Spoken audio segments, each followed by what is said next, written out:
তৃণমূল আমলে একের পর এক বেআইনি আবাসন বিল্ডিং তৈরি, রিপোর্ট হাতে পেতেই অগ্নিশর্মা অগ্নিমিত্রা পাল একাধিক পুরসভার ইঞ্জিনিয়ার, ডেভেলপার এবং নির্মাণ সংস্থার প্রতিনিধিদের সতর্ক করলেন পুর নগর উন্নয়ন মন্ত্রী।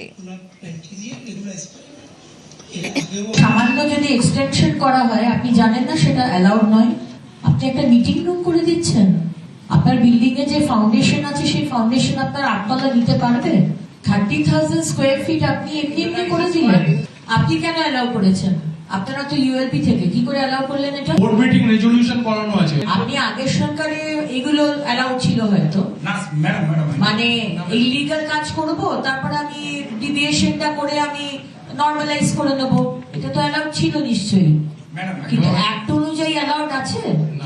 আগের বোর্ড তো আমরা জানি তারা কি করেছে, তাদের উপরেও লয়ের অ্যাকশন হবে, আপনাদের উপরেও হবে, আপনাদের উপরেও হবে, নিশ্চিন্ত থাকুন, সবার উপরে অ্যাকশন নেওয়া হবে। আগামী দিন যারা দেখছে তারাও কিন্তু সতর্ক হয়ে যান, কারণ এই অ্যাকশন কিন্তু শুরু হয়ে গেছে।